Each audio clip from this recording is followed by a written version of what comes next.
Hola a todos y a todas, ¿cómo están? Hoy arrancamos con un nuevo encuentro de este ciclo de historia y pensamiento. Y los invitamos a que enciendan las cámaras, por el chat se presenten y nos cuenten un poquito de dónde son. Bueno, ahora sí arrancando, les quiero presentar a Eliana Santanotoglia, que va a llevar a cabo esta entrevista. Eli, ¿cómo estás? ¿Nos escuchas bien? Hola, sí, buenas tardes. Hola, Román. Bueno, ya que estamos, les damos la bienvenida ya a la profesora Marcela Ternavasio. Y buenas tardes a todos y todas que están allí. Realmente un placer. Nuevamente, un nuevo encuentro en este ciclo de Historia y Pensamiento Argentino, organizado por el Instituto de Formación Política y Gestión Pública de la Ciudad, junto con la Fundación Instituto David Hume. Tal como siempre, estamos mirando el chat y bueno, vemos como nos acompañan desde distintas partes del país. Bueno, muchas de provincia de Buenos Aires, hay gente de Escobar, de Lanús, de la ciudad de Buenos Aires, y desde Córdoba, desde Cañada de Gómez, de Reconquista, provincia de Santa Fe, desde Bahía Blanca, otras más desde Córdoba, bueno, Córdoba capital, así que bueno, vamos teniendo representación de todo el país, ya que hoy vamos a hablar de federalismo, Marcela, sabes que estamos presentes en muchísimas ciudades de distintas provincias del país, y bueno, mucho Bahía Blanca, hoy tenemos mucha gente de Bahía. Ya, no sé si saben, esto creo que no sé si lo comenté en algún momento, mi padre es de Bahía Blanca, así que he ido a Bahía Blanca toda mi infancia, todas mis vacaciones de invierno y verano, con lo cual es parte de mi vida Bahía Blanca, así que no, creo que no lo había comentado aquí, pero hay mucha gente de Bahía Blanca, y así que bueno, un recuerdo.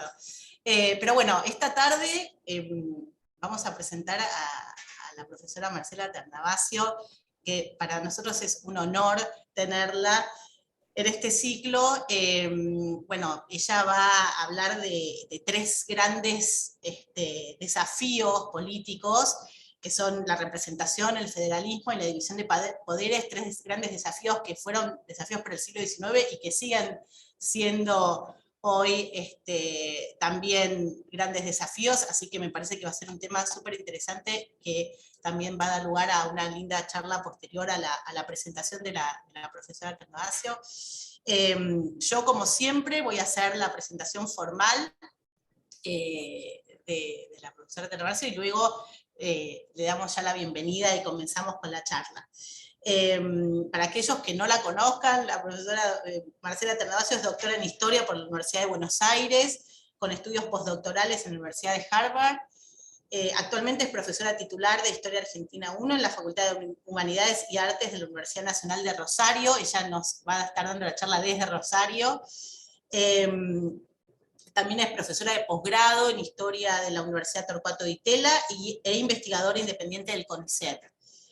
Sus líneas de investigación se desarrollan dentro del campo de la historia política iberoamericana del siglo XIX, además de numerosas publicaciones en revistas académicas y libros colectivos a nivel nacional e internacional.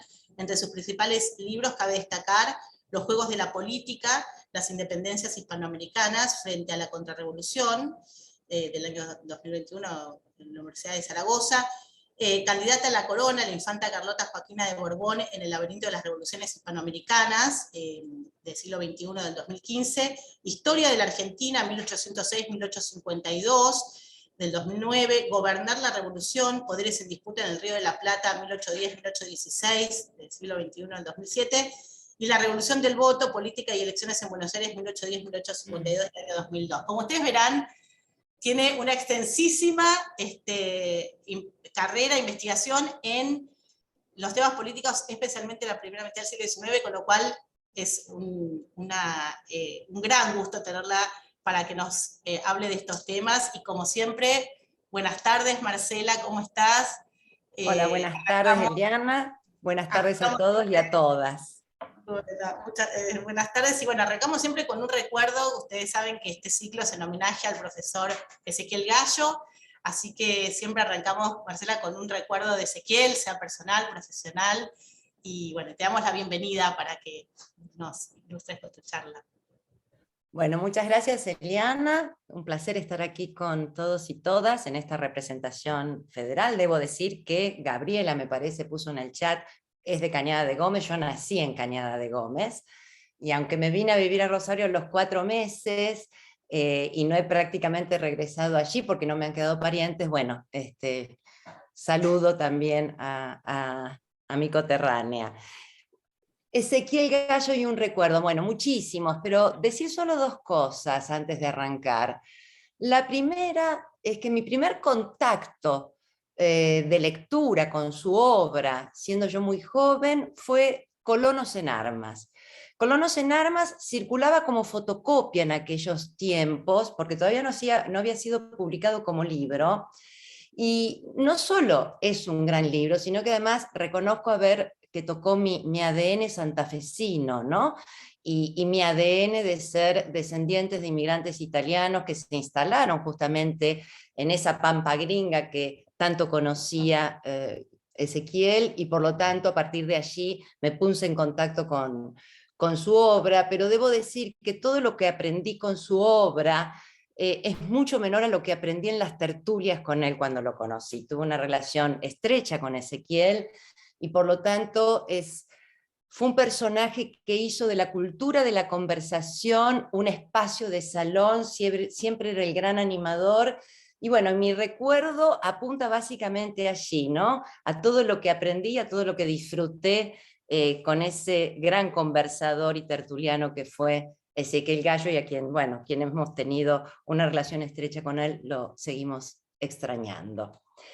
De manera que, bueno, luego de este recuerdo, si te parece, Eliana, arranco con esta breve charla para después dar lugar al diálogo. ¿Se me escucha bien? Perfecto. Sí, Ok. sí.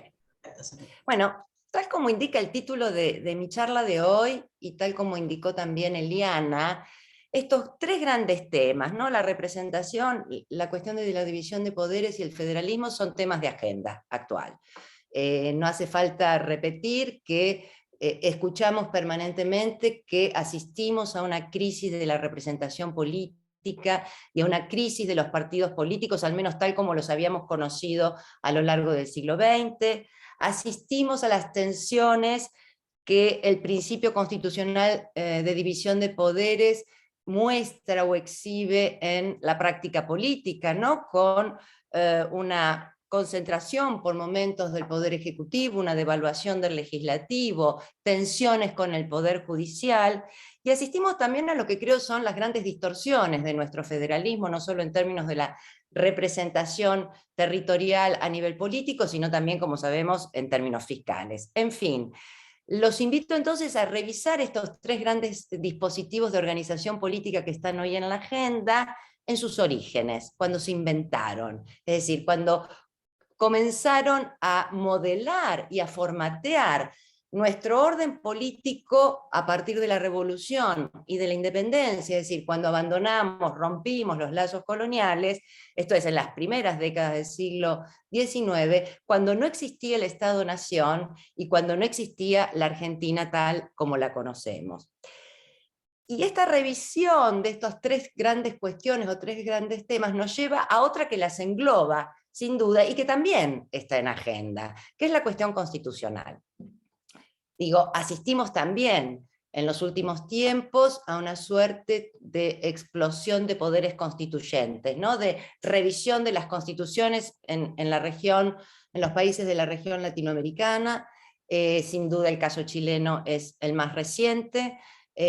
Nosotros hemos tenido nuestra reforma constitucional, la última, en 1994, pero en fin, digo, la cuestión constitucional, ¿por qué es importante pensarla en el origen? Porque fue un tema clave en ese gran laboratorio de experimentación política en el que se convirtió el mundo atlántico en el último tercio del siglo XVIII y yo diría 3 primeras décadas del siglo XIX, cuando en efecto irrumpen las revoluciones, y al irrumpir las revoluciones se produce, un cambio paradigmático fundamental en los temas que estamos tratando, y es que el principio de legitimidad monárquico fundado en el principio teológico del origen del poder, ¿no?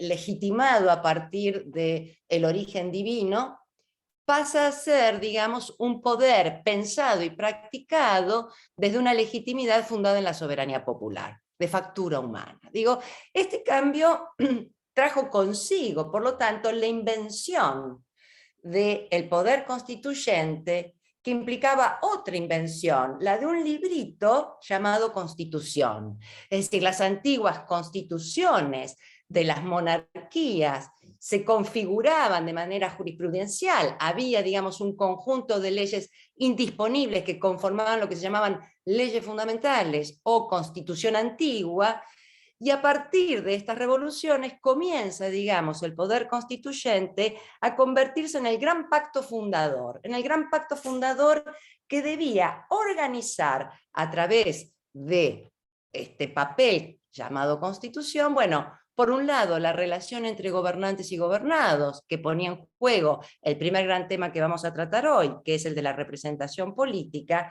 pero al mismo tiempo debía organizar cómo gobernar el gobierno, esto es, cómo distribuir el poder al interior del propio gobierno, tanto en términos funcionales, lo cual supone la división de poderes, como en términos territoriales, lo cual supone, en nuestro caso, abordar la cuestión del federalismo. De manera que el poder constituyente, ¿qué era el poder constituyente? Fue una suerte de enigma, ¿no?, para aquellos actores de fines del siglo XVIII y comienzos del siglo XIX. Bueno, un francés, Sieyès, teorizó sobre qué era el poder constituyente. Sin embargo, bueno, nuestros actores criollos de comienzos del siglo XIX se preguntaban una y otra vez, bueno, ¿cómo delinear qué era? ¿A quién representa el poder constituyente? De lo cual derivaba, obviamente, el poder constituido, que iba a establecer este papel llamado Constitución. Entonces, digamos, las constituciones son pensadas, son ideadas, son teorizadas en términos de un pacto fundante. Ahora bien, aquí cabe aclarar que el Río de la Plata, y me voy a referir al Río de la Plata, porque tal como dije al inicio, la Argentina no existía el Estado-Nación. La cuestión constitucional fue el gran dilema, ¿no?, en estas primeras décadas posrevolucionarias. Y fue un gran dilema porque, como saben, vamos a tener que esperar hasta la Constitución de 1853 para que el país se constituya como tal, y vamos a tener que esperar hasta la década de 1860 para que esa Constitución, una vez reformada en las reformas de 1860 precisamente, pueda unificar a lo que se convirtió en la República Argentina, ¿no?, a esa confederación de provincias que se conforma en 1853, junto al Estado de Buenos Aires, que permaneció separado durante estos años hasta precisamente la presidencia de don Bartolomé Mitre en 1862. Entonces, ¿qué pasa en estas primeras décadas? Bueno, ¿por qué no fue posible, como se ocurre en otros países latinoamericanos, aprobar una constitución que fuera obedecida por todos los territorios que se suponía iban a quedar bajo la tutela de esa constitución? Y en gran parte el dilema de estos primeros tiempos era definir la forma de gobierno. Es decir, la cuestión constitucional quedó atada a la definición de la forma de gobierno. Muy rápidamente decir que las formas de gobierno se discutieron en la primera década de 1810 a 1820 en dos grandes senderos. Por un lado, si esa forma de gobierno debía ser una república o una monarquía constitucional, y el otro sendero era definir si, ya sea en la forma republicana o de monarquía constitucional, debía adoptarse un sistema de carácter centralista o de tipo federal. No me voy a detener en esta conversación, sí lo podemos hacer si hay preguntas, sobre cómo se debatió y el papel que jugó la monarquía constitucional como proyecto y como, digamos, como una de las formas de gobierno posibles, sobre todo desde la Declaración de la Independencia en 1816 hasta 1820, negociando nuestros diplomáticos criollos algún príncipe de linaje capaz de aceptar encarnar esta monarquía constitucional independiente frente a las formas republicanas. Pero sí decir que la monarquía constitucional fue una alternativa en estos primeros años que finalmente, en 1820, cuando cae el poder central y se conforman provincias autónomas, El umbral de la monarquía desaparece como alternativa de la forma de gobierno y lo que queda son formas republicanas de gobierno a nivel de cada una de estas provincias. En el interín hubo 3 intentos de poderes constituyentes. Después los voy a retomar. El primer intento de sancionar una constitución fue la célebre Asamblea de 1813, que se reúne precisamente en ese año, que va a terminar sus sesiones por una revolución armada en 1815. Lo cierto es que esta Asamblea del año 13, que venía a representar a este conjunto de territorios que no tenían ni la menor idea en qué iba a resultar, no declara ni la independencia ni dicta constitución alguna. La primera constitución sancionada la vamos a tener en 1819, producto del segundo Congreso Constituyente que se reúne en Tucumán en 1816 y que declara la independencia, y que sancionará 3 años después, en el 19, una constitución de carácter centralista. Esta constitución, como bien señaló Natalio Botana, no definía en ninguno de sus artículos la forma de gobierno, ni mencionaba en ninguno de sus artículos el sustantivo república, ni la forma de gobierno republicana. Y esto no era ajeno a que en ese momento todavía se estaban negociando en Europa y en Brasil la posibilidad de traer príncipes capaces de que esa constitución se convierta en una monarquía constitucional. Lo cierto es que esta constitución no entra en vigencia y tenemos el último intento de constituir al conjunto de provincias entre 1824 y 1827. También allí se sancionará una constitución de carácter centralista, aunque más atenuada que la del 19, que es la de 1826, y esta también fracasará porque va a ser prácticamente de manera unánime rechazada por el conjunto de las provincias. De manera que, vuelvo a lo que dije anteriormente, va a ser recién en 1853 cuando comience el proceso constituyente y puedan establecerse los poderes constituidos de la República Argentina, recién en 1862. ¿Cuál era el dilema entonces de estos poderes constituyentes fracasados? La pregunta era, ¿dónde reside el poder constituyente? Ahí estaba el enigma. ¿Y por qué? Porque lo que se ponía en juego eran 2 formas de concebir a ese poder constituyente que ponen precisamente en juego la cuestión del centralismo y del federalismo. Para los centralistas, el poder constituyente residía en una nación única e indivisible. Cuidado, la nación no era concebida tal como la entendemos hoy o la entendieron después los románticos como el principio de nacionalidad, de manera identitaria. La nación era pensada como un sujeto abstracto de soberanía y por lo tanto jurídico, y se desprendía que si el poder constituyente residía en una nación única e indivisible, no había lugar para ninguna constitución de carácter federal que pudiera distribuir esos poderes. Mientras que las posiciones confederales o federales sostenían que el poder constituyente no residía en una nación que había que inventar, residía en cada uno de los pueblos en plural. Bueno, los pueblos en la década revolucionaria estaban identificados con las ciudades y a partir de 1820 con las provincias, es decir, con sus ciudades principales y sus entornos rurales, villas y pueblos que incluía. El desacuerdo, por lo tanto, en torno a dónde residía el enigma del poder constituyente es lo que explica en gran parte el fracaso de estos 3 congresos reunidos en la primera mitad del siglo XIX hasta 1853, que rechazará precisamente Buenos Aires por varios años. Dicho esto, entonces,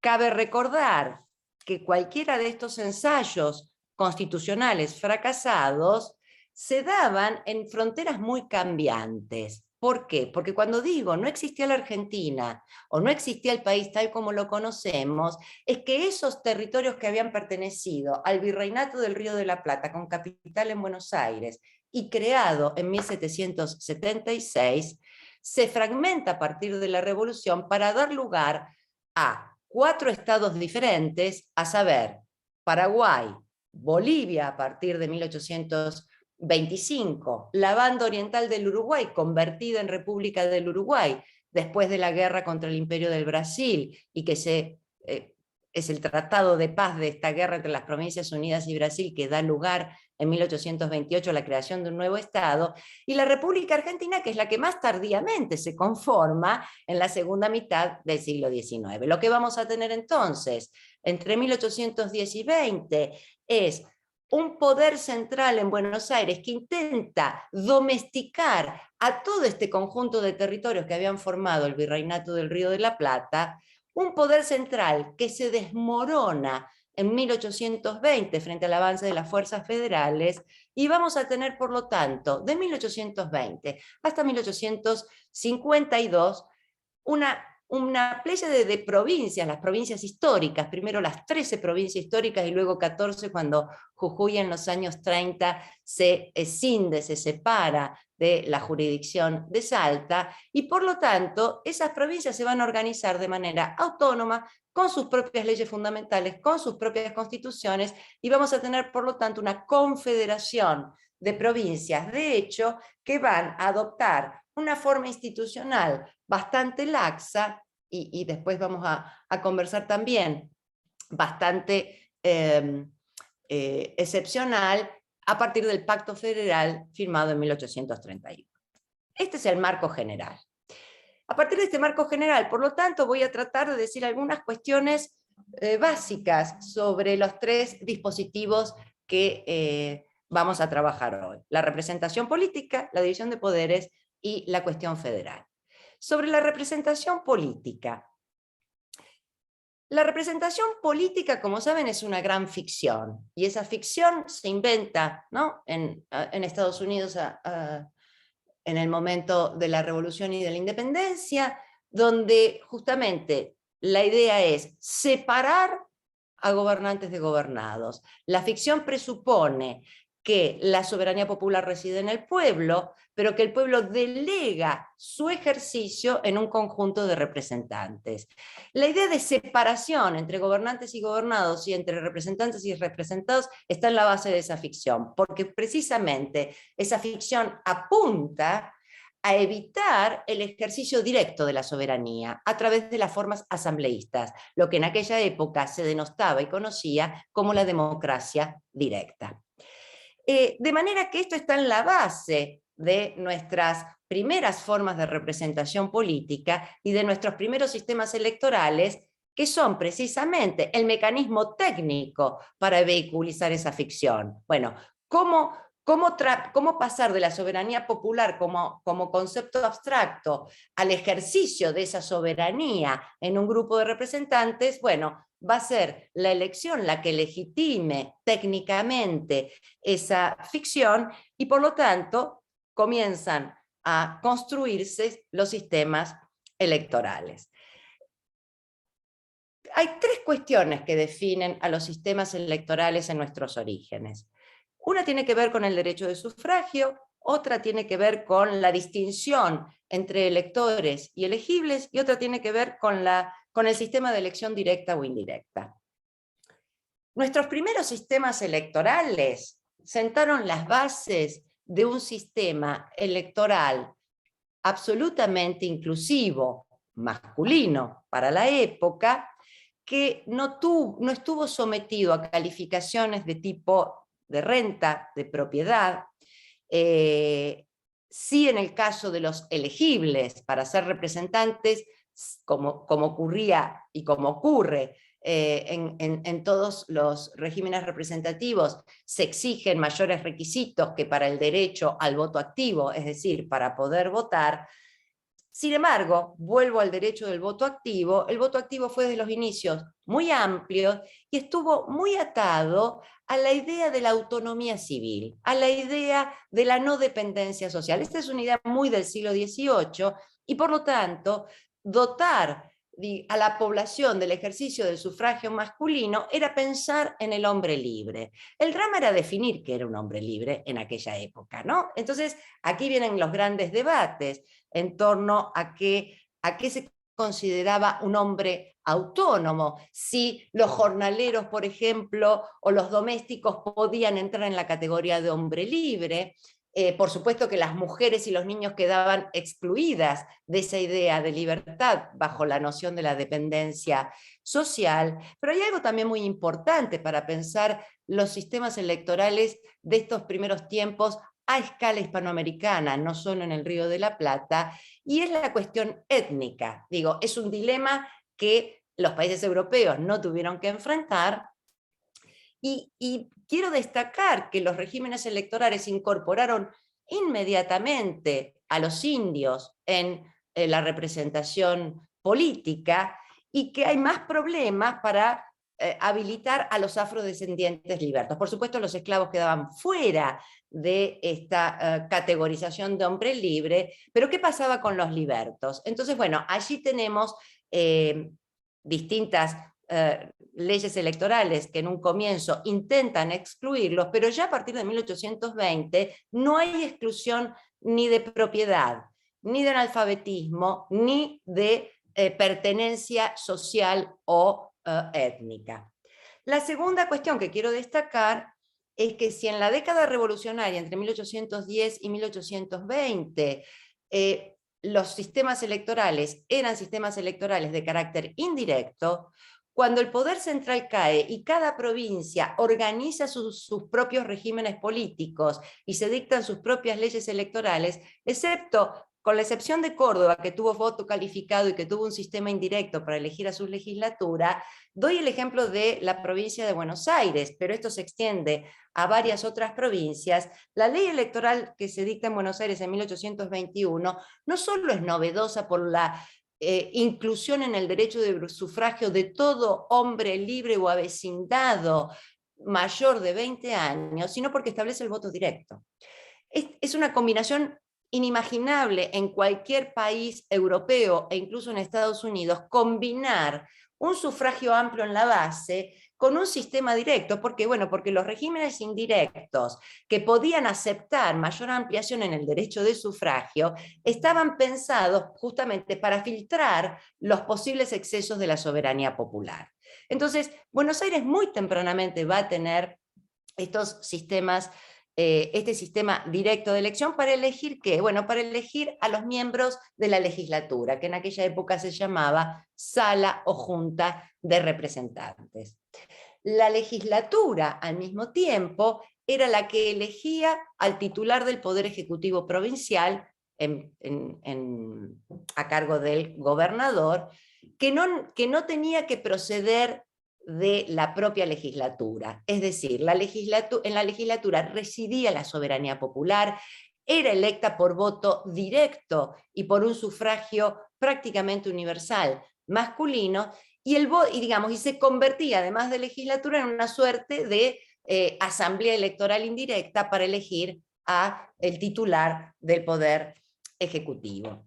Entonces, lo que tenemos en principio en el Río de la Plata, desde el punto de vista de la representación política, son tres momentos que voy a diferenciar muy rápidamente. El primer momento es el de la década revolucionaria, entre 1810 y 20, cuando todavía se están construyendo los regímenes representativos, cuando todavía se están ensayando distintas formas de pensar la representación del voto activo, del voto pasivo, bajo el régimen indirecto, como decía, intentando al mismo tiempo configurar un sistema electoral que reúna al conjunto de las ciudades y provincias que conformaban las Provincias Unidas del Río de la Plata. ¿Y cuál es el gran problema en la década revolucionaria con las elecciones que se llevan a cabo? Algo que venimos escuchando entre las PASO y las elecciones del domingo: la abstención electoral. Es decir, el drama en la década revolucionaria no era la amenaza de los sectores populares que podían irrumpir en las urnas y en una suerte de revolución del voto poder tomar el poder. Por el contrario, para legitimar el poder, el drama es que la gente no iba a votar, no se sentía incentivada para ir a votar. ¿Y cuál era el segundo problema? Que puesto que había poca gente que votaba, a veces en la ciudad de Buenos Aires menos de 100 personas iban a votar, en una ciudad que ya tenía 55.000 habitantes, sino que lo que competía con la ficción del sistema representativo del voto era la forma directa de ejercicio de la soberanía, la asamblea popular, el cabildo abierto. En nombre del ejercicio directo de la soberanía, se reunía la gente en la plaza, tocaban la campana del cabildo, armaban un cabildo abierto y en nombre de la mayoría decidían destituir al gobierno electo por el sistema representativo. Por lo tanto, cuando cae el poder central en 1820 y el grupo rivadaviano en Buenos Aires asume, ¿no? Rivadavia era el ministro de gobierno y digamos uno de los grandes mentores de las reformas que se dan en Buenos Aires en este periodo de 1821 a 24, sanciona la legislatura esta ley electoral tan, ¿no? A primera vista democrática, por lo inclusiva que es y por el voto directo, pero estos actores no estaban pensando en la democracia tal como la entendemos hoy, sino que estaban pensando justamente en que se necesitaba establecer un voto lo suficientemente inclusivo para que la gente fuera a votar, para que la gente legitimara el nuevo poder de la provincia de Buenos Aires y legitimando el nuevo poder, poder desterrar definitivamente esa democracia directa que se ejercía en los cabildos abiertos y en las distintas asambleas populares. El segundo gesto después de la ley electoral, 4 meses después, fue abolir el Cabildo de Buenos Aires y el Cabildo de Luján. Justamente, ¿por qué? Porque eran los espacios identitarios a partir de los cuales los distintos grupos o distintas facciones se reunían para convocar a estas asambleas. Aquí es importante marcar 2 o 3 datos que van contra el sentido común que por lo general se maneja respecto, después lo voy a retomar al final en las conclusiones, de cuán restringidos eran los sistemas electorales del siglo XIX. Solamente contarles cómo se votaba, cuán abierto era el sistema electoral, por su carácter artesanal todavía. Y cuando digo artesanal, es porque había un gran grado de autonomía por parte de la sociedad en el control del acto electoral. No hay un Estado que domina la lógica electoral, sino que eso queda en manos, esos resortes quedan en manos de la comunidad. ¿Por qué? Bueno, en primer lugar, porque no existía nada parecido a un registro electoral previo. Es decir, la gente no se iba a anotar en un registro y por supuesto no existía el voto obligatorio, por lo cual era la propia mesa electoral la que decidía, mirando al elector, si ese elector estaba habilitado para votar, si pertenecía al barrio, si era residente, si tenía más de 20 años, si lo consideraban un hombre libre. Por otro lado, las mesas electorales no las designaba el poder de turno. Las mesas electorales tampoco eran designadas por sorteo. Se elegían una hora antes de que comenzara el acto electoral con los asistentes al acto en el mismo momento y en la misma mesa de apertura. O sea, había una gran democratización por parte de quien tenía la llave del control electoral, que eran los escrutadores y el presidente de mesa. Por otro lado, no existía nada parecido a la oficialización previa de listas. Entonces, las listas, ¿cómo se conformaban? Y esto duró durante todo el siglo XIX e incluso hasta después de la ley Sáenz Peña. Las listas, cada elector podía conformarlas como quería. Esto es, escribir su propia lista de candidatos siempre y cuando ese candidato reuniera los requisitos para ser representante. Esto, por lo tanto, obligaba a las élites, a las facciones y a los partidos a organizar, y dado que el voto era directo, no había un colegio electoral en el que se pudieran negociar las candidaturas, de manera que, ¿dónde estaba la lapicera para las candidaturas? Bueno, la lapicera estaba dispersa, ¿no?, entre distintos grupos de las élites que armaban sus propias listas de candidatos, las propagandizaban a través de la prensa periódica que gozaba de libertad de prensa y al mismo tiempo en esta suerte de competencia entre candidaturas en el espacio público, en la plaza, los candidatos hablaban y un largo etcétera. Lo cierto es que llegaba el día de la elección y de acuerdo al trabajo electoral previo que hubiesen hecho los distintos grupos con sus mediadores, ¿no?, con sus, lo que hoy diríamos, con los punteros territoriales y barriales, lo cierto es que lo que se daba en la década del 20 era una gran dispersión de votos, justamente por el mecanismo que hacía que cada elector pudiera confeccionar su propia lista de candidatos. De manera que el dilema de la conflictividad política en los años 20 no era tanto, como decía antes, la amenaza que podía representar la irrupción de las masas en la política. El drama era la conflictividad interna dentro de las propias élites dirigentes, porque justamente no lograban consensuar listas de candidatos unificadas. Quien entendió muy bien esto fue don Juan Manuel de Rosas. Tanto lo entendió que cuando asume como gobernador en 1829, lo que intenta justamente para disciplinar al sistema político es abolir el momento deliberativo de las listas de candidatos, es abolir la competencia de listas. ¿Y cómo lo hace? Estableciendo, le costó varios años, lo va a lograr recién en su segunda gobernación en 1835, lo que va a lograr es establecer la lista única de candidatos que le elaboraba él mismo, sin presiones incluso hasta de sus propios primos Anchorena que le escribían.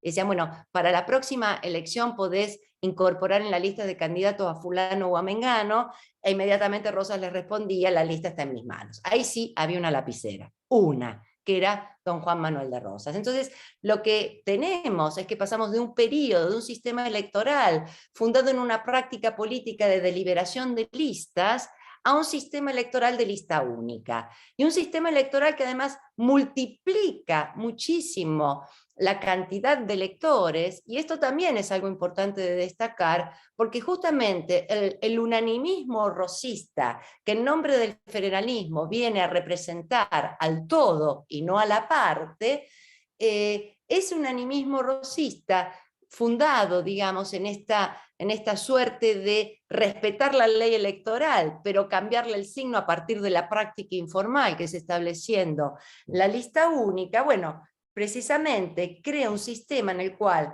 lejos de abolir la sala de representantes como representante de la soberanía popular y en cuyas manos estaba el poder de legislar, lo que hace es legitimar su poder, bueno, a través de una formidable también propaganda electoral que convierte a la cintilla Punzó, a su retrato, al federalismo rosista, digamos, Buenos Aires se tiñe de rojo, un unanimismo que logra establecer en la provincia de Buenos Aires, pero que por las propias características de esta confederación de provincias, en donde las relaciones exteriores por el Pacto Federal las tiene en sus manos el gobernador de Buenos Aires, la forma de extender este unanimismo a las provincias, bueno, le costó bastante a Rosas, y lo va a hacer a través de pactos, ¿no?, con los distintos dirigentes y gobernadores de dichas provincias, y por supuesto, cuando estas provincias se mostraron díscolas, a través de sus grandes ejércitos enviados respectivamente para sofocar los disturbios. Esto nos lleva, por lo tanto, a la segunda gran cuestión que tiene que ver con la división de poderes. También la división de poderes se inventa a fines del siglo XVIII como ingeniería política. Es decir, y se inventa a partir de que los revolucionarios norteamericanos tienen que efectivamente diseñar un orden político que por primera vez no solo dicta una constitución representativa, republicana y federal, sino que inventa una nueva criatura, y esa nueva criatura es un poder ejecutivo unipersonal electivo.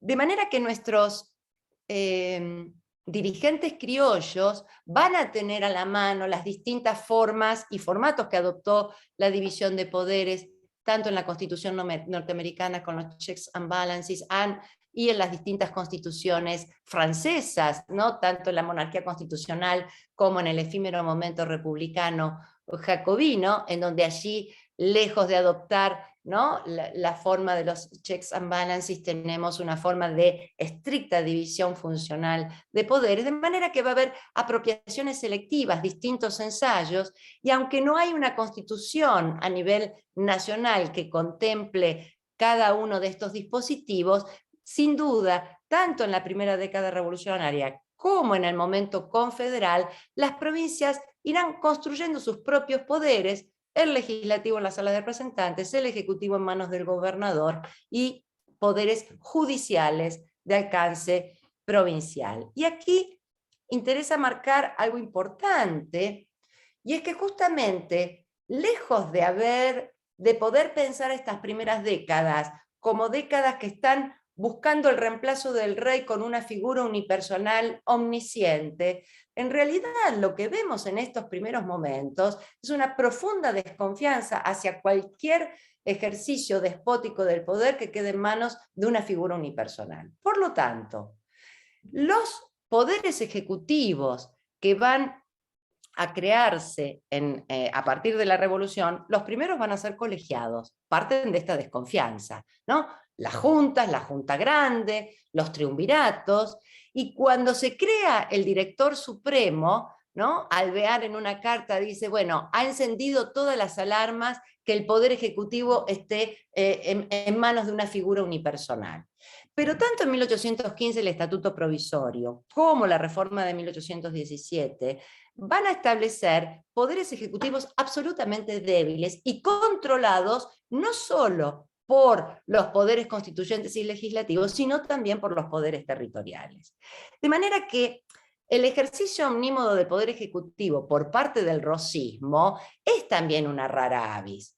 Y ese ejercicio, y acá quiero marcarlo muy bien, se da a partir de un experimento republicano absolutamente novedoso. Rosas no solo establece el sistema unanimista de lista única para ejercer el poder, sino que la forma de legitimar a ese poder ejecutivo con una legislatura que lo elige y reforzado en sus poderes, es establecer que la propia legislatura le delegue las facultades extraordinarias en 1829, pero lo que sí me parece más extraordinario es cuando en 1835 establece que la suma del poder público que esa legislatura le ha delegado sea ratificada en un plebiscito. Quiero decir, cuando afirmo que el sistema rosista es un sistema unanimista y plebiscitario, es porque el plebiscito no es para plebiscitar la elección de su figura como gobernador, es para plebiscitar lo que ya la legislatura le ha delegado, que es la suma del poder público. Lo que se vota por sí o por no en la provincia de Buenos Aires es si los ciudadanos acuerdan con delegarle a don Juan Manuel de Rosas la suma del poder público. De manera que, digamos, esto me lleva al tercer tema, y voy a tratar de ir cerrando, que es la cuestión federal. Para entender el federalismo y los dilemas de nuestro federalismo, tenemos que entender que nuestra revolución nace en una suerte de federalismo de hecho, pero no porque el Río de la Plata nace federal, sino porque las revoluciones hispánicas surgen de la crisis de la monarquía española de 1808, que se inicia justamente, ¿no?, con el rey cautivo en Francia con la invasión napoleónica. ¿Por qué se inicia allí?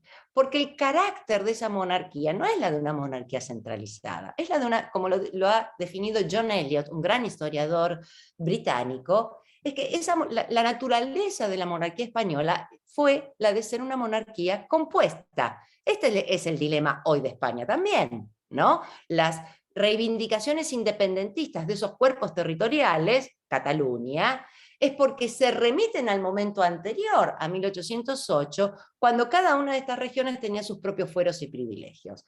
Cuando, por lo tanto, se producen las revoluciones en Hispanoamérica, esas revoluciones se dan, los movimientos juntistas, sobre una suerte de federalización de hecho de la soberanía de la monarquía. Un gran historiador español, Portillo Valdés, dice, bueno, hay una suerte de fideicomiso de la soberanía de la monarquía. Entonces, este es el primer mojón para entender las tendencias no federales, confederales. Es decir, no son siquiera federales, sino que estos cuerpos territoriales, estos pueblos, ciudades y luego provincias, se piensan a sí mismos como órganos, ¿no?, independientes y soberanos, y por lo tanto, pensar en un orden que los reúna es pensar en un orden no solo que no sea centralizado y niegue lo que hoy llamamos autonomías. Autonomía era un concepto que no existía en la época, sino que la disputa es por mantener la independencia de su soberanía y delegar en todo caso, en un poder central,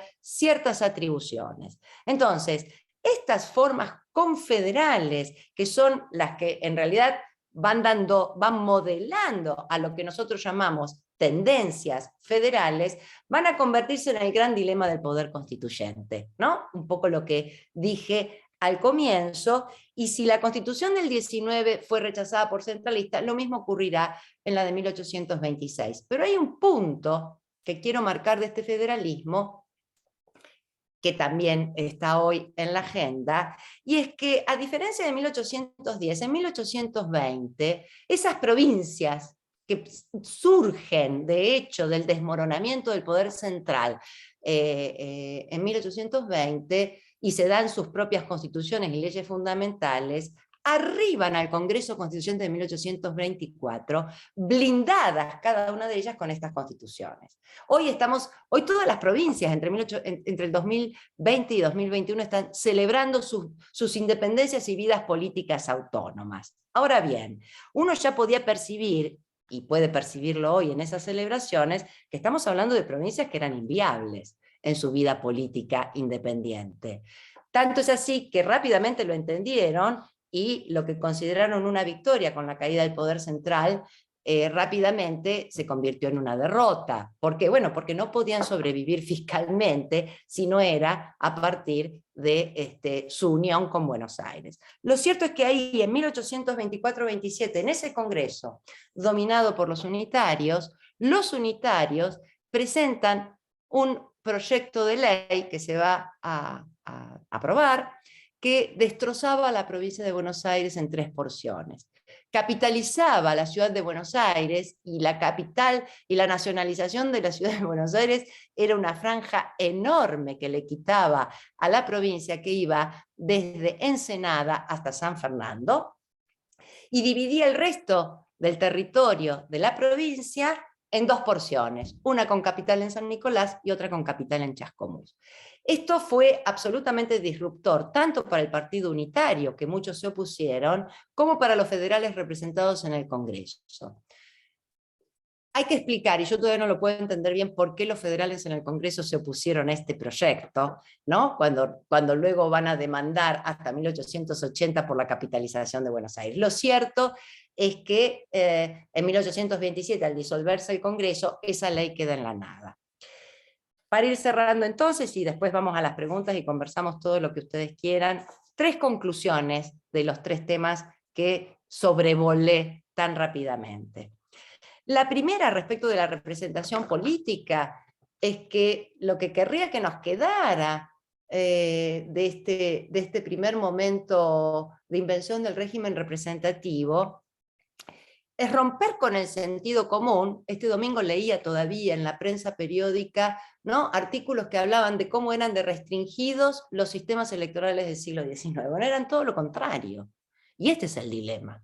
Es decir, el sufragio del sistema representativo nace para disciplinar, ¿qué?, a una sociedad absolutamente movilizada y politizada en el marco de la revolución. Es decir, el sufragio era pensado para ordenar esa movilización política. Por lo tanto, la temprana inclusión en el derecho de sufragio activo crea un zócalo sobre el cual no hubo nunca vuelta atrás. Cualquier intento que se presentó para calificar el voto en términos de analfabetismo, de propiedad, de renta y un larguísimo etcétera, fracasaron. El sufragio universal masculino está desde el origen, antes del origen de nuestra nación. Segunda cuestión, romper con el sentido común de que el siglo XIX fue una suerte, de que estas primeras décadas del siglo XIX fue una suerte de dominio de caudillos rurales por fuera de cualquier marco institucional. Bueno, lo que estamos viendo es que, más allá de los fracasos de los congresos constituyentes y de la ausencia de una constitución, tenemos sistemas legales que, con todos sus problemas, eran los que efectivamente legitimaban el poder de turno. Leyes electorales, división de poderes, poderes legislativos, insisto, aún en sus tramas más artesanales, el ejercicio del poder no se da en un vacío institucional, sino precisamente en un momento en el que se están ensayando y experimentando estos nuevos dispositivos. Tercera cuestión, y es que 1853, el federalismo, esa constitución, yo digo, absorbe ya la primera distorsión de ese federalismo, y es que ese federalismo se monta sobre un mapa heredado, intocado e intocable. Esas 13 provincias y luego 14 provincias surgidas en 1820, que forman sus propias constituciones y leyes fundamentales, que llegan blindadas a el Congreso de 1824, que se oponen a dividir la provincia de Buenos Aires cuando los unitarios ya estaban percibiendo que esa a futuro era una provincia inviable. Bueno, arriban a 1853 en contra del propio Estado más poderoso, que era Buenos Aires, y construyen, ¿no?, el primer orden unificado a partir de una constitución federal, republicana y representativa. Y ahí quedó consagrado un mapa, digo yo, un mapa intocado que solo se modificará, y luego de una guerra, cuando finalmente, para terminar de construir la nación, las propias provincias avancen sobre Buenos Aires, y en esa guerra que tan maravillosamente relata, narra y analiza Hilda Sábato en su libro La Revolución del 80, en una batalla campal y sangrienta en la propia ciudad de Buenos Aires, termina venciendo ese ejército nacional a los ciudadanos en armas de la provincia, y termina capitalizándose en Buenos Aires. Con estas 3 conclusiones quiero cerrar, no para dejar la idea de que hay un legado histórico del siglo XIX y que ese legado explica el presente. No, el presente es completamente distinto al pasado. Sin embargo, para poder pensar en este presente con cierta densidad histórica, tal vez algunas de estas pistas que acabo de contarles tan sumariamente puedan ayudarnos al menos a reflexionar en algunas de estas cuestiones de agenda. Aquí paro y a partir de ahora armamos la conversación. Muchísimas gracias, Marcela, súper interesante realmente todas tus reflexiones. Yo en mi caso aprendí muchísimo, así que hasta he tomado nota. Tenemos ya algunas preguntas y comentarios. Federico Sosa Valle, te cuento que es cofundador y presidente de la Fundación Hume también. Estaba ahí con la manito levantada hace un rato largo, así que si querés, Fede... Sí, te vi después, Federico, discúlpame que no te di la palabra, así que tomate todo el tiempo que quieras. Por favor, muchas gracias. No hay ningún problema. Yo quisiera hacer 2 preguntas. La primera, motivada por su último comentario, que es, bueno, tengo entendido, yo soy abogado, no me dedico a la historia, pero tengo entendido que el régimen administrativo de los Habsburgos y los Borbones diferían, y que eso se reflejó en los virreinatos y las colonias, y que los Habsburgos eran más autonómicos y los Borbones más centralistas. La primera pregunta sería referida a esto, si la reacción que puede haber habido por las reformas borbónicas y demás podría explicar un poco más la disputa de unitarios y federales. Y después la otra pregunta, era ya del principio, es la siguiente. Yo leí, ahora no me acuerdo el nombre de la autora, es una historiadora, una historia de la provincia de Corrientes, donde relataba que en el siglo XIX había una gran cantidad de revueltas, y que esas revueltas se zanjaban con una ley de la legislatura provincial, la cual se asignaban campos, asignaban tierras públicas que habían sido heredadas del rey de España.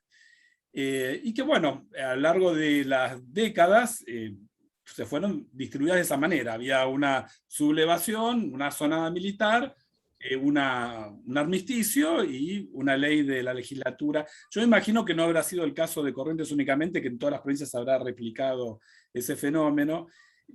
Entonces, ¿no tenía algo que ver también esa disputa entre unitarios y federales acerca de quién era el sucesor del rey de España y por lo tanto quién asignaba las tierras fiscales? Si la nación o las provincias, y eso motivó que durante tantos años la Argentina tuviera que pasar por tantas vicisitudes hasta llegar a una constitución nacional y la constitución de una nación propiamente. Esa era mi pregunta. Muchas gracias. ¿Respondo, Eliana? Sí, perfecto, Marcela. Perfecto.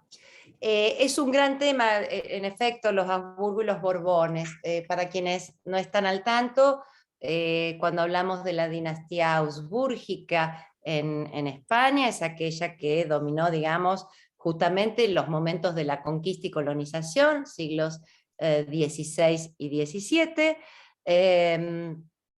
mientras que los Borbones asumen como nueva dinastía luego de la Guerra de Sucesión Española entre 1700 y 1713, asumen después del Tratado de Utrecht como nueva dinastía reinante en España. Por lo tanto, los Habsburgo en efecto son los que modelan esta suerte de monarquía compuesta. Recuerden que es el momento, los Habsburgos surgen de la unión de la corona, ¿no?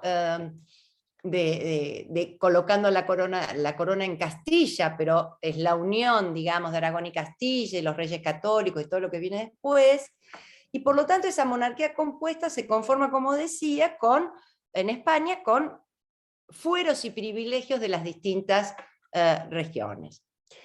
En ese momento se da la conquista de América, y justamente América, como bien trabaja un historiador del derecho, de la nueva historia del derecho, Carlos Garriga, que lo explica muy bien, bueno, América, las Indias no fueron ni reinos, ni verdaderos reinos, ni colonias. O sea, navegaron en una situación jurídica ambigua, y él dice, en realidad, ¿cuál es la condición jurídica de las Indias? Ninguna. ¿Por qué? Porque se unen de manera accesoria a la corona de Castilla. Entonces, pero ¿qué ocurre? Pero esos territorios, esas Indias, sí heredan esa justamente tradición de autonomía, ¿no? Y por lo tanto las distintas regiones y ciudades tendrán sus fueros y sus privilegios, porque era la forma en que se pensaba la sociedad y los territorios en el antiguo régimen. Y en ese momento en América, por lo tanto, tenemos dos grandes virreinatos, el de Nueva España, ¿no? Con sede en la Ciudad de México, con capital en México, y el virreinato del Perú. Buenos Aires, digamos, era una ciudad absolutamente marginal, y por lo tanto Sudamérica era un gran virreinato.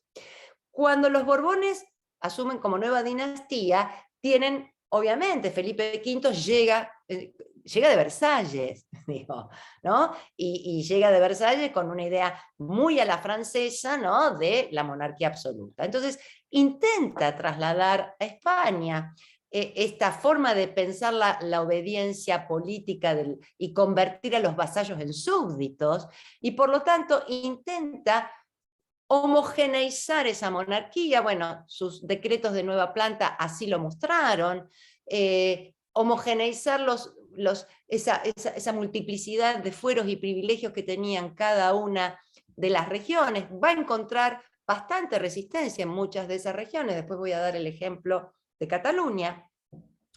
Lo cierto es que como parte de esa forma de centralización está la cuestión colonial. ¿Por qué? Bueno, porque hacen una fuerte crítica a la forma de pensar el ejercicio del poder de la monarquía que tuvieron los Habsburgo en América, con una relación de mucha reciprocidad y autonomía entre las Indias y la corona, y por lo tanto lo que los Borbones hacen es descentralizar territorialmente, crear nuevos virreinatos o capitanías generales, precisamente para poder centralizar más el poder, enviando funcionarios, virreyes, militares a dominar mejor, disciplinar mejor a quienes, a las oligarquías locales, que tenían sede ¿dónde? Bueno, en los cabildos, que era el lugar de representación de la autonomía de la ciudad.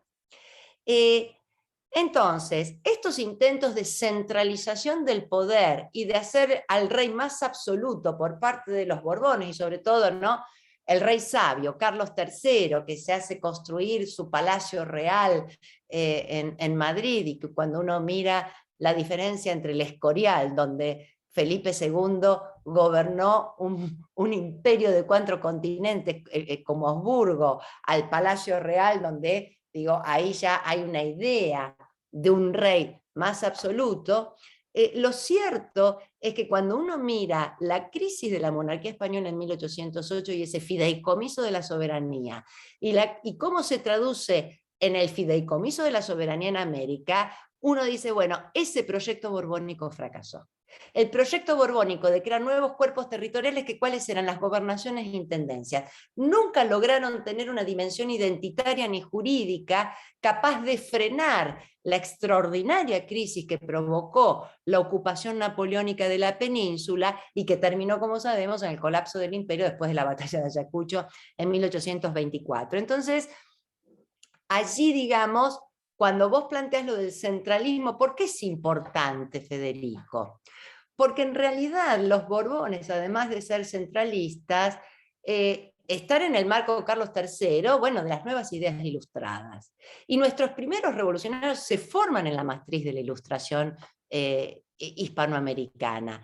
Por lo tanto, lo que vamos a ver en las reformas rivadavianas, por ejemplo, de 1820, es una matriz ilustrada que incluso nuestro historiador Jorge Myers ha bautizado como reformas neoborbónicas. Es decir, la reforma eclesiástica no deja de ser un intento de controlar, ¿no?, desde el poder civil, en este caso en términos republicanos, a algo que todavía no era la iglesia, que es el poder eclesiástico. Entonces, desde esa perspectiva, hay mucho de neoborbónico en la construcción del nuevo orden independiente y con las tendencias centralistas, pero hay mucho de habsbúrgico, es decir, todas estas tendencias confederales vienen efectivamente en gran parte de una cultura jurídica embebida en la idea de autonomía de los cuerpos territoriales. La segunda pregunta que referís a Corrientes, yo te diría, la cuestión de las tierras, que ahí está el punto también muy, muy interesante. Yo diría, no es lo que explica la disputa entre unitarios y federales. Pero sí explica los dilemas en torno a lo que significó instaurar el principio de propiedad privada en espacios como los hispanoamericanos, en donde la conquista y colonización se hizo a partir de un principio fundamental, y es que la corona habsbúrgica, para evitar el feudal dream de los conquistadores, para evitar reproducir un sistema feudal en donde los cortés y los pizarros puedan tener jurisdicción territorial, fue precisamente acotar absolutamente esa idea de propiedad y quedarse con la jurisdicción de esas tierras fiscales. Y en efecto, digamos, lo que vemos en la segunda mitad del siglo XVI es prácticamente la disputa, la guerra entre la corona y los primeros conquistadores. Y los primeros conquistadores son vencidos. El sueño feudal es vencido. Y la disputa va a pasar en torno, entonces, a, bueno, ¿qué papel tendrán los criollos para ocupar cargos públicos, ¿no?, como herederos de esos conquistadores? Digo, en gran parte la cuestión de la tierra y de la forma de la conquista y colonización española que heredan los estados independientes, ya ahora en una matriz liberal que intenta imponer la propiedad privada, es un gran tema. Y ese tema lo vamos a ver cuando en las reformas rivadavianas, la ley de enfiteusis, precisamente, se reserva esas tierras fiscales como garantía, ¿no?, de los empréstitos, etcétera, etcétera, pero al mismo tiempo para no crear un mercado de tierras especulativo, ¿no? Permitir que la agroexportación comience, digamos, a desarrollarse, por lo menos manejando desde el Estado un límite a la especulación de la venta de la tierra, y por lo tanto es un instrumento fundamental que tienen. Ahora, durante el rosismo, ¿qué ocurre? El rosismo empieza a donar tierras, a darlas en premio, ¿no?, a aquellos federales que han vencido a los unitarios, y el problema, por lo tanto, va a ser en la década del 50, ¿no?, cuando el Estado de Buenos Aires se pregunte qué hacemos con las tierras que confiscó Rosas a los unitarios y que las dio en premio a los federales.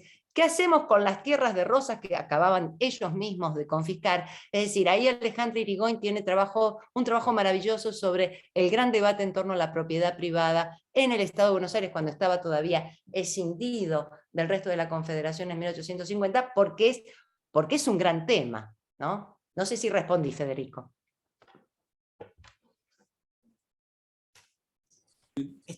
Sí, muchísimas gracias, muy agradecido. Muchas gracias, Marcela. Tenemos varios como en lista. Perdón, me muteé. Primero estaba Héctor Carballo esperando para hacer una pregunta.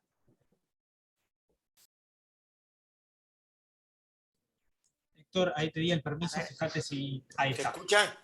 Ahí se escucha perfecto, sí. Ah, bueno, perfecto. Felicitaciones, muy linda la charla, Marcela.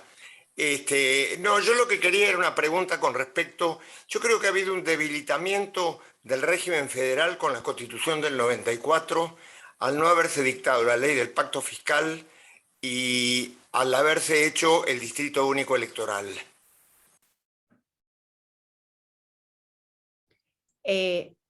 Yo sería incapaz de hablar del pacto fiscal, digamos, para eso lo tenemos a los Gervasoni y a los especialistas en federalismo fiscal. Pero el tema del distrito electoral único, eso sí es una herencia decimonónica. Es decir, esas provincias que llegan blindadas en 1824 con sus constituciones y que en 1853 van a reunirse en el Pacto de San Nicolás. Pensemos que se reúnen no según el número, en relación al número de habitantes que cada una de ellas tenía para tener representantes en el Congreso Constituyente, sino que Urquiza decide que van a ser 2 representantes por provincia. O sea, desconocer las asimetrías que existían desde la perspectiva del principio moderno de representación del número de habitantes.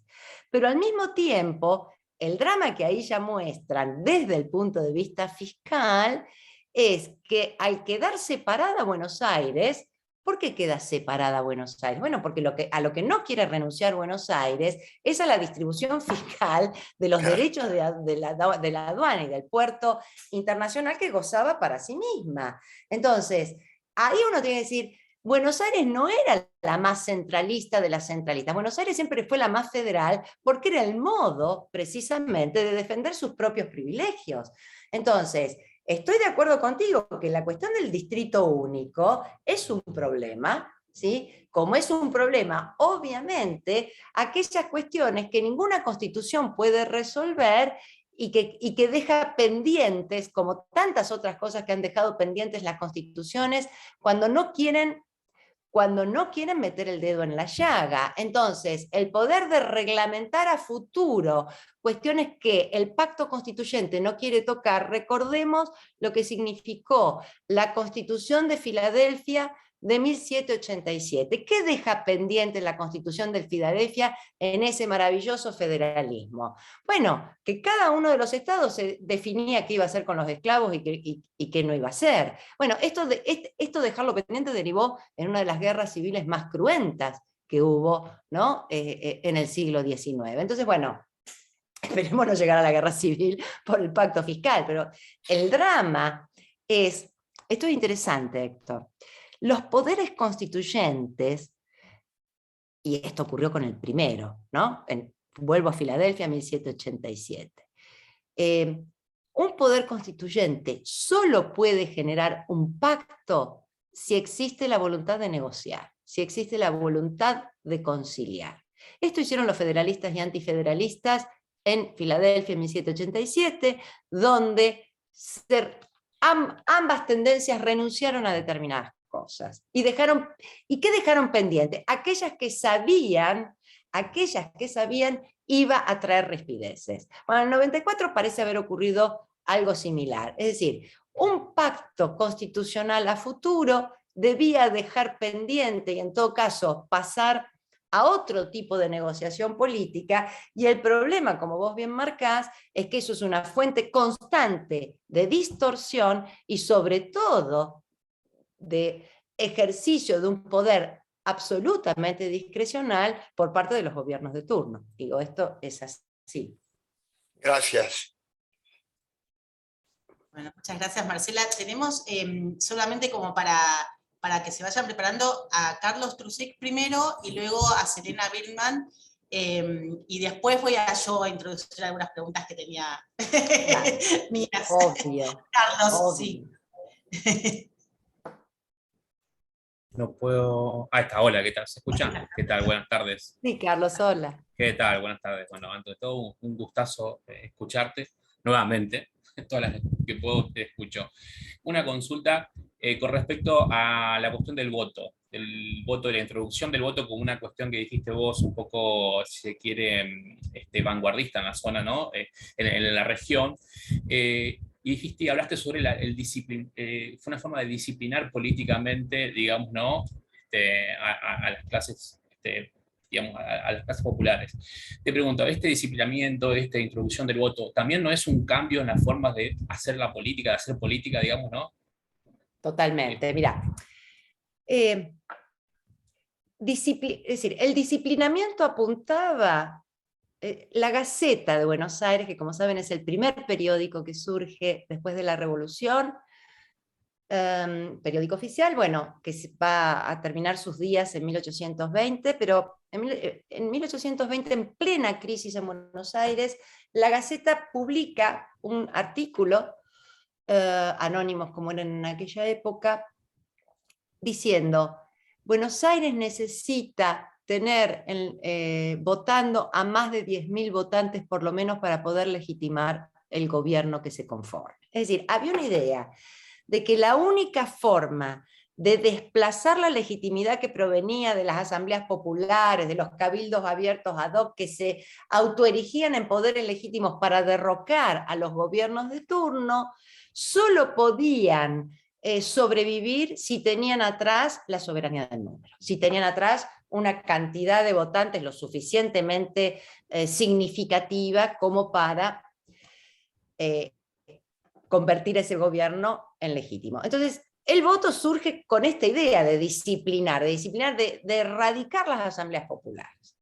Ahora, al mismo tiempo, fue una medida muy audaz, que nadie sabía cómo iba a salir. Porque quiero decir, voto universal masculino y voto directo, sin ninguno de los mecanismos que hoy tenemos para regular la lógica electoral, bueno, entonces, ¿cómo cambian las formas de hacer política? Es impresionante, porque si la segunda cuestión a la que querían apuntar era a evitar la abstención y llevar a la gente a votar, se necesita trabajar el territorio. Entonces, ¿cómo trabajar el territorio? Bueno, claramente, la élite dirigente, si no contaba con lo que yo en mi libro llamo actores intermedios, sectores intermedios. Ya les dije, bueno, hoy les diríamos punteros. ¿Quiénes eran estos actores intermedios? ¿Con quién se conectaban los grupos dirigentes? Porque es cierto, el gobierno, quien ocupaba el gobierno contaba para sí con las milicias, las fuerzas militares y los alcaldes de barrio. Ok, pero no alcanzaba. Y no alcanzaba, ¿por qué? Porque esas mismas milicias y esos mismos gobiernos, por la investigación que yo fui haciendo de las distintas elecciones, se terminaban dividiendo entre los distintos liderazgos. O sea, no es cierto que el poder en la década del 20 del gobierno pudiera establecer un oficialismo electoral sin más. Había que trabajar el territorio, entonces la búsqueda de estos sectores intermedios, más allá de los que contaba el gobierno, ¿quiénes eran? Eran personajes muy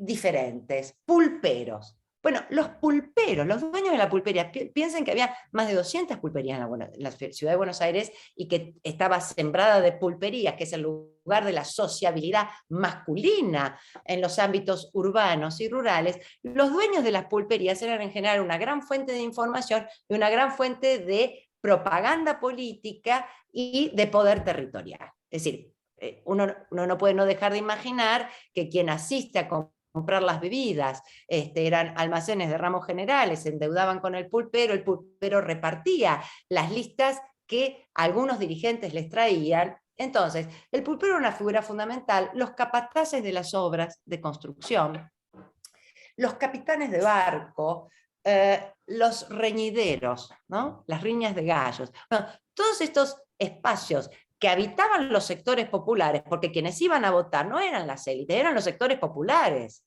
Este es otro mito, ¿no? Las élites eran las que votaban. Bueno, no, eran los sectores populares los que iban a votar.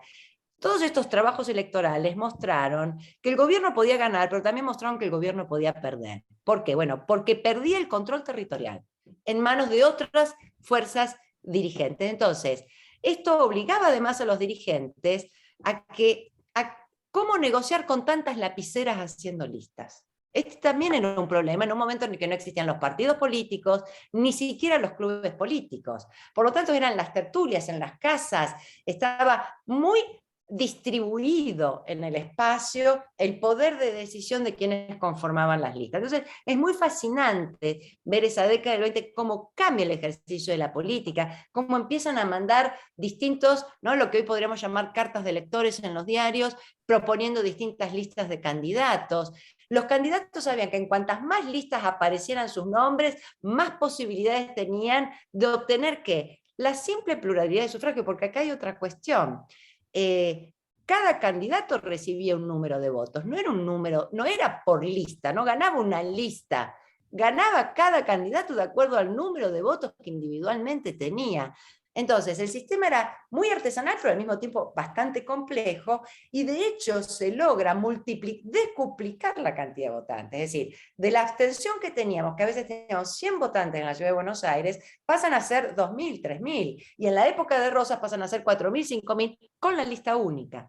Y al mismo tiempo tenemos, esto también es interesante, es un espacio político que está permanentemente en campaña electoral. ¿Por qué? Porque las elecciones de renovación de la sala eran anual.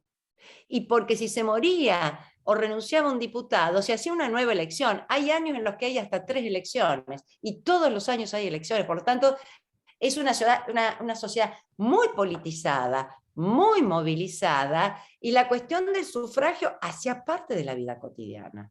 No sé, habría muchas más cosas para contarte de cómo cambia la práctica política. Es excelente, excelente. Pero va más o menos por ahí. Claro.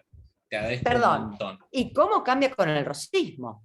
Todo aquello que las élites dirigentes habían considerado un derecho adquirido, que era tener la lapicera para hacer las listas de candidatos, viene un señor y les dice: la lapicera la tengo yo. Entonces, a partir de allí, lo que más le costó a Rosas es disciplinar a las élites. De hecho, tenían un gran apoyo popular. Supo, insisto, crear un gran aparato formidable de propaganda política. Inventa el plebiscito, en realidad lo inventa Napoleón, pero hay alguien que le está soplando a la oreja: che, y si no haces un plebiscito, y ese alguien no puedo dejar de pensar que era su gran letrado Pedro de Angelis, de origen napolitano y bonapartista a fines del siglo XVIII, fue el tutor, ¿no?, de los sobrinos de Napoleón, de los hijos de José Bonaparte y de Murat. Lo cierto es que Rosas, como gran animal político, logra disciplinar esa élite, por supuesto mandando asientos al exilio, ¿no?, las provincias flotantes de exiliados en Uruguay, en Río de Janeiro, en Bolivia y en Chile. Pero logra disciplinar a esas élites, y nadie dura en el ejercicio del poder, de un poder que además vivió permanentemente hackeado por las revoluciones en las provincias, por movimientos que intentaban derrocarlo, y que además tuvo la gran virtud de convertir también las derrotas en victorias.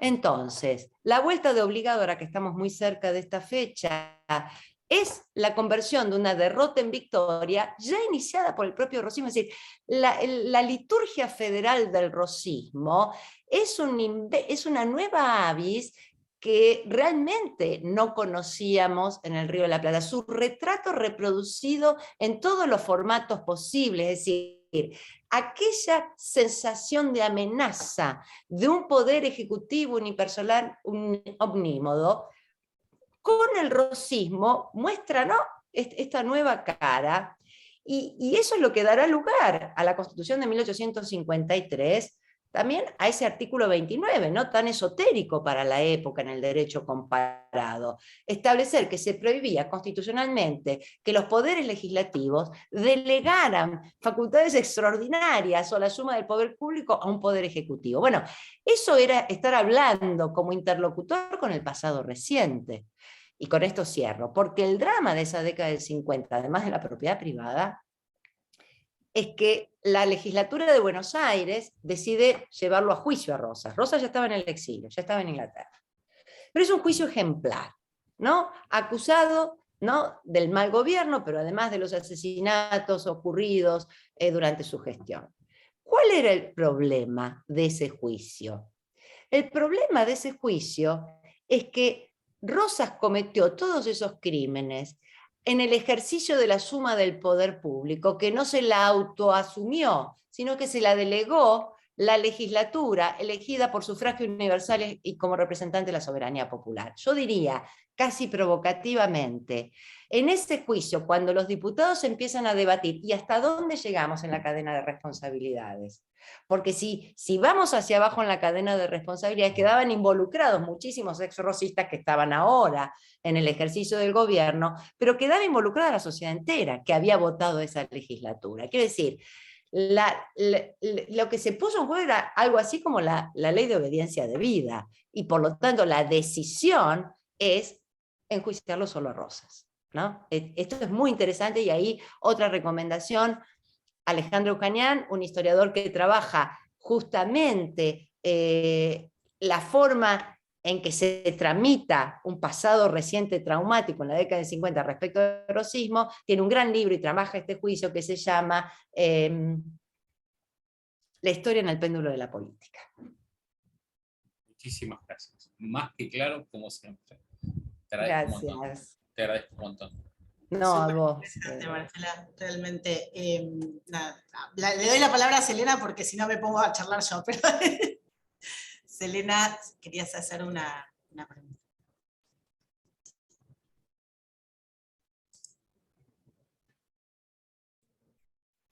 Ahí leí Hola. permisos. Sí, ahí se escucha perfecto.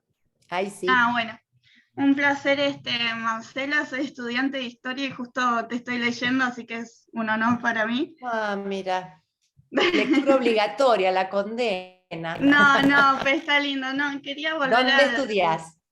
En la carrera en la Universidad del Comahue, Neuquén. Ah, mira, qué bueno. Estuve hace muchos años en unas interescuelas allí. Ah, qué bueno. No, quería volver a la época de la revolución, ¿no? Me hace pensar que en todo momento estaba la grieta, ¿no? Que primero estaban los que querían una independencia y después los que no, ¿no? De allí surge lo que serían los unitarios y federales. Quería volver al surgimiento de eso. Mira, las grietas eran múltiples, y esto es interesante, porque, es decir, no había una grieta que organizara a unos y otros, al nosotros y al ellos. Y este era un drama, ¿no?, para las distintas facciones en pugna. ¿Por qué? Bueno, porque no podían alinear detrás de sí todas las cuestiones que estaban en juego en el momento de invención de un nuevo orden político. Por un lado estaban republicanos, por otro lado los monárquicos constitucionales. Dentro de ellos había algunos que eran centralistas y otros más federales, es decir, no necesariamente.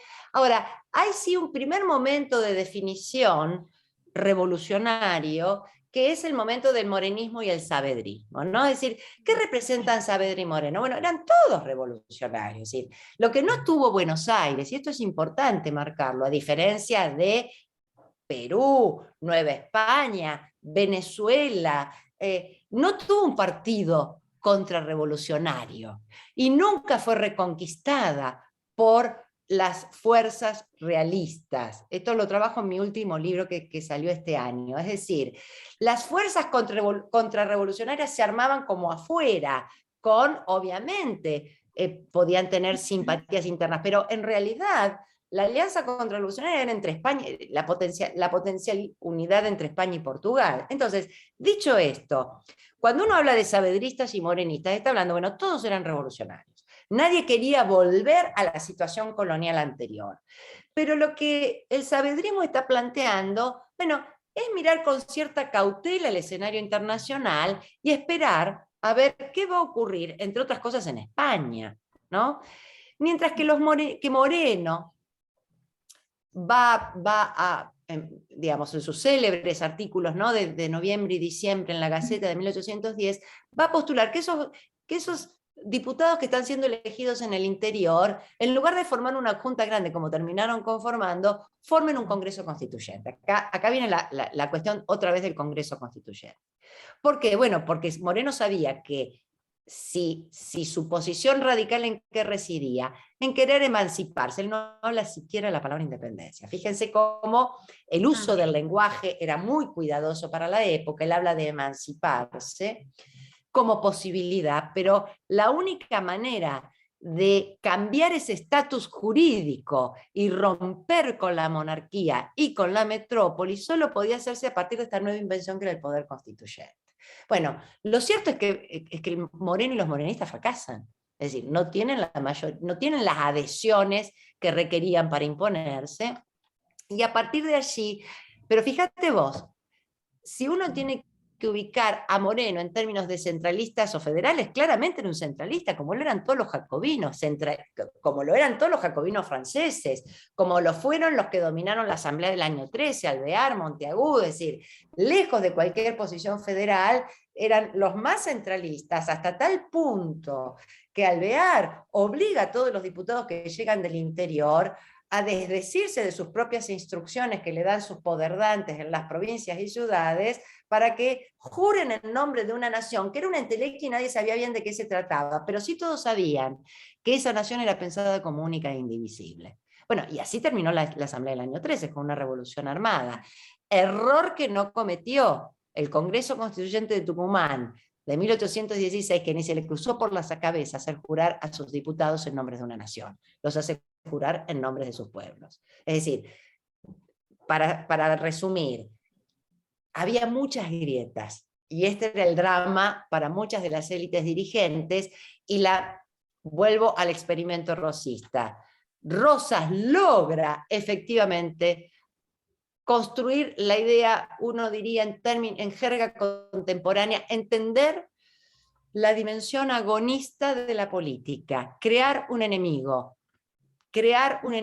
claro, visible, a quien se le adjudique efectivamente todos los males de la República, los unitarios. Y el federalismo pierde el sentido originario que tenía. Es decir, ya nadie piensa en el federalismo como una posición política en términos de cuál va a ser la futura forma de gobierno, ¿sí? No hubo un modelo más centralizado sobre el resto de las provincias que el del propio Rosas. Entonces, la capacidad, yo creo que como gran animal político que fue Rosas, es la de construir su poder precisamente hurgando en la grieta, ¿no? Una grieta que lo precedía, de unitarios y federales del Congreso que se había disuelto en 1827, capitalizarla al máximo, faccionalizando al cuerpo político y creando este gran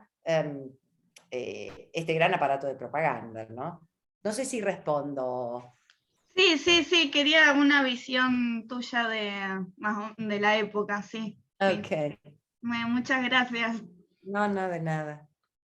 Bueno, Marcela, tenemos varios comentarios en el chat. Bueno, Brian dice impecable, Marcela, Miguel Lescano, excelente. Hay otro alumno de historia, Alex Prieto, dice, extraordinario, Marcela, soy estudiante del profesorado de historia de la ciudad de Reconquista y esta charla estuvo impecable, así que tenés un montón de alumnos. Qué lindo, gracias por estar acá, qué bueno. Gracias por los comentarios. Bueno, nos extendemos unos minutitos más, solamente voy a tratar, digamos, en 5 minutitos, hacerte algunas de las preguntas o de los temas que fui anotando. Una es que yo vi que vos también tenías un trabajo sobre esto, el tema del federalismo y el lugar de las ciudades, porque justamente hoy también se discute, por ejemplo, en la provincia de Buenos Aires, ya estamos también hablando más de federalismo fiscal de pronto, pero bueno, también tiene que ver con la distribución del poder político, el lugar de las provincias y de los municipios en la distribución del poder y también de los recursos. Y bueno, el lugar, digamos, vos planteaste como que en principio los pueblos representaban a las ciudades, no necesariamente a las provincias en principio que no existían o que estaban en formación. Entonces este punto me resulta interesante para que nos cuentes un poco. Luego, algo que fui anotando con el tema de la división de poderes, vos dijiste algo como que la figura del presidente y la de la división de poderes es como que nacían juntas, ¿no? Esto me hace acordar también a la charla que tuvimos con Botana de esta creación de la República de cero, ¿no? Y los distintos proyectos constitucionales o proyectos de país, bueno, cómo el rol del presidente y cómo esto se da después en nuestra historia política con el hiperpresidencialismo, ¿no? Que seguimos discutiendo hasta el día de hoy, con el intento del 94 de hacerlo más, digamos, de de suavizarlo, por decirlo así.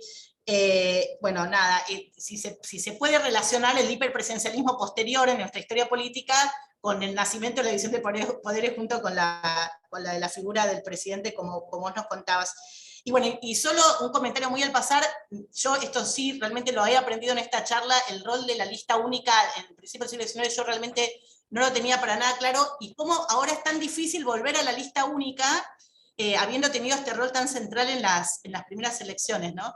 Pero bueno, nada, muy cortito, perdón, pero...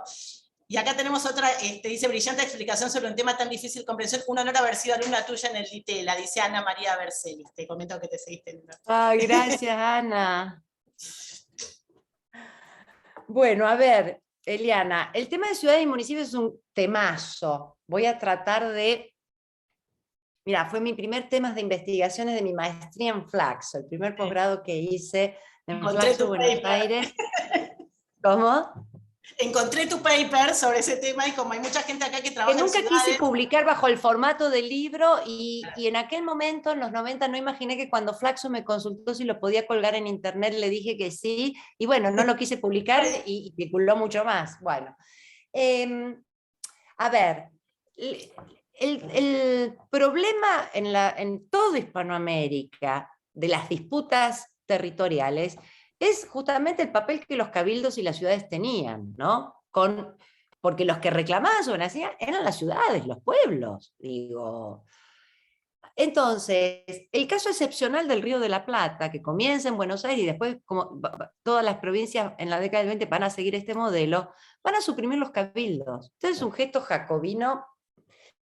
Ahora, esos cabildos se suprimen como forma de gobierno de la ciudad, sin ser reemplazados por un municipio moderno. Es decir, desde 1821 en Buenos Aires, pero después sucesivamente en las provincias, hasta que se constitucionaliza el país en la segunda mitad del siglo XIX, no hay municipios. Es decir, ¿quiénes gobernaban los territorios locales? Los jueces de paz, que tenían las 4 causas coloniales: la función de gobierno, la función fiscal, la función militar, en fin, digo, entonces...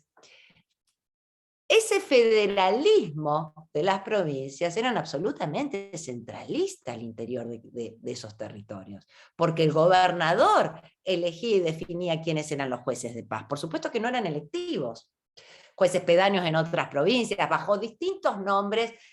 El control territorial está en manos de estos personajes.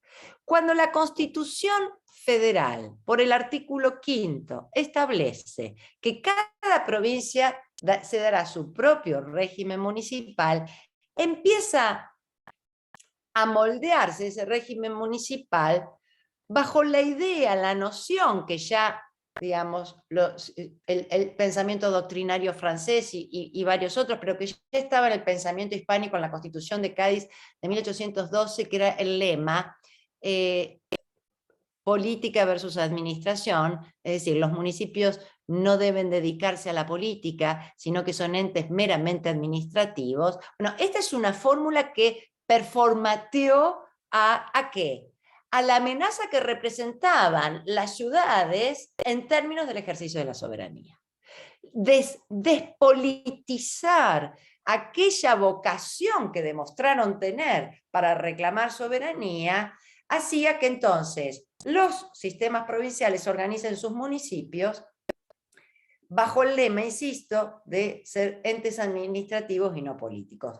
Vuelvo a la palabra autonomía. Alejandro Agüero ha descubierto finalmente cuándo surge la palabra autonomía, unificada ahora, no como autonomía política, sí como autonomía política en términos de reemplazar el viejo concepto de independencia. Sí, bueno, que las provincias sean autónomas, pero al mismo tiempo para hablar de autonomía administrativa, ¿no? Se va creando un lenguaje político que se performatea sobre la base de las amenazas que estas ciudades habían ejercido en el momento revolucionario. Entonces, todo esto para decir, y esto ya lo dijo Rafael Bielsa, el jurista, ¿no?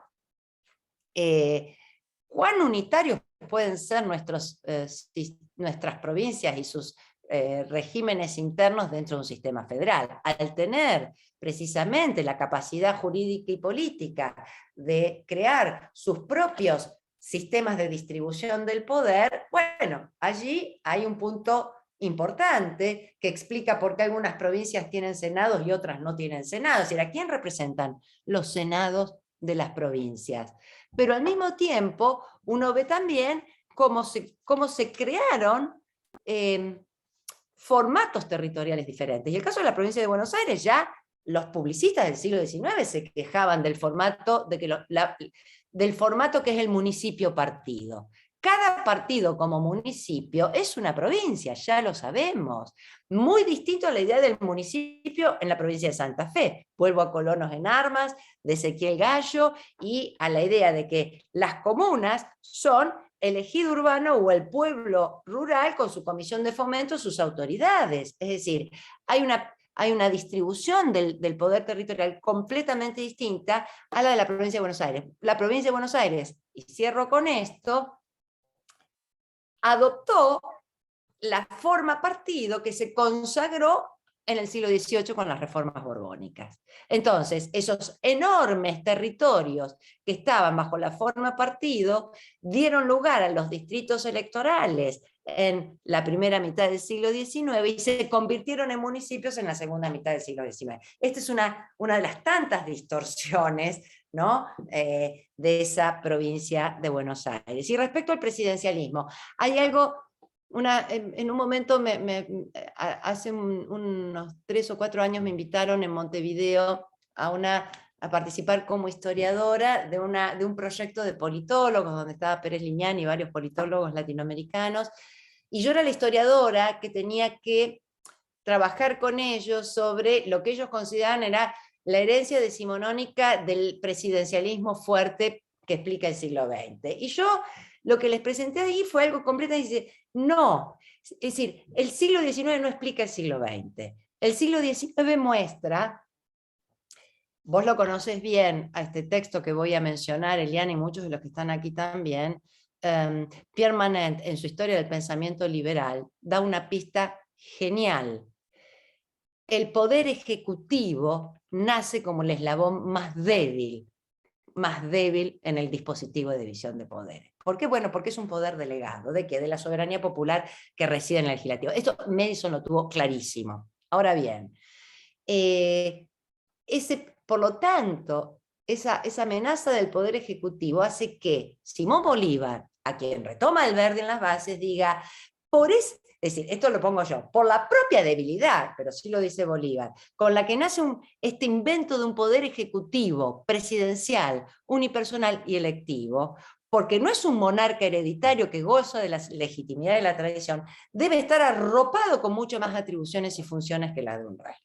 Esta es la idea alberdiana, y sabemos que con la Constitución del 53 recortó parte de los poderes que Alberdi con los que pretendía dotar a ese presidente. Ahora, cuando uno mira los trabajos más renovados de la historiografía política de la segunda mitad del siglo XIX, advierte que esa figura más fuerte, que finalmente se impone constitucionalmente con ese presidente alberdiano, pero recortado, no es un superpresidencialismo, sino que tiene un Congreso que permanentemente le está disputando poder. Eduardo Zimmerman ha mostrado también la Corte Suprema de Justicia. Quiero decir, vuelvo a Pierre Manent. Pierre Manent dice, el punto es cuando el poder ejecutivo débil encuentra un lugar de fortaleza para decir, yo represento a la nación. A nadie en el siglo XIX se le ocurrió decir que representaba a la nación.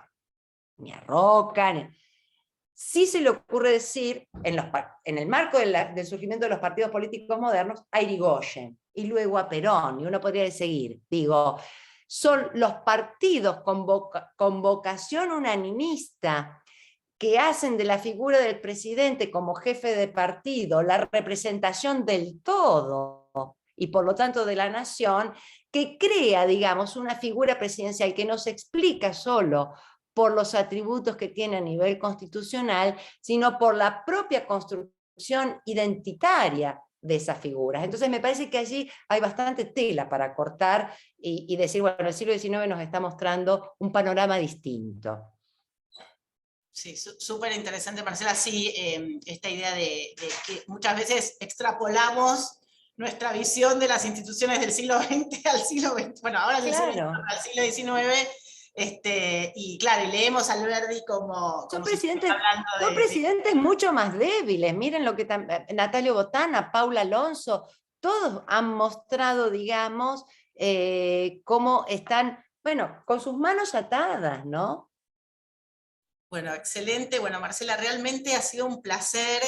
Siguen los comentarios en el chat sobre que te agradecen, excelente disertación, muchas gracias, dicen muchas gracias. Bueno, están un privilegio y un placer haber podido escuchar a Marcela en el espacio. Muchas gracias por organizar esta presentación, dice Daniel Casieri. Bueno, tenemos un montón de comentarios, si querés asomarte al chat.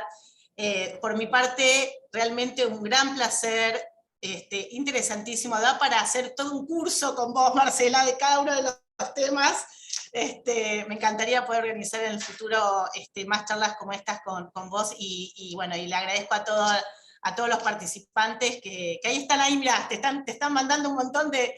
No, vos sabés que la virtualidad tiene cosas que nos cansan a todos, pero yo digo, la virtualidad me ha dado lo que mis alumnos en los cursos de grados de la universidad nunca se atreven a decirte personalmente. Qué linda clase la de hoy. Bueno, ahora con el chat del Zoom o del Meet, las devoluciones cariñosas que estoy leyendo, les agradezco infinitamente, es siempre muy gratificante sentir que uno, bueno, que lo que uno puede decir resulta más o menos interesante, así que nada, muy contenta de estar hoy con ustedes. Muchas gracias. Y bueno, yo solo un mini comentario sobre las dos, quedan solo 2 reuniones del ciclo.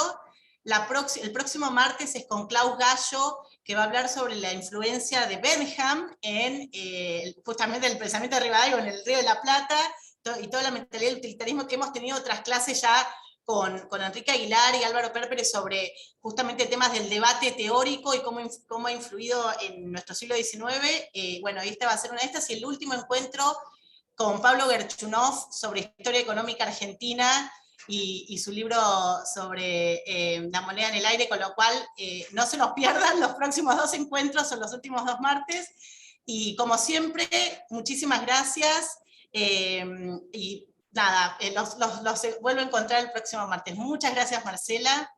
Gracias a vos, Eliana, gracias a todos, y bueno, nos veremos en otra oportunidad.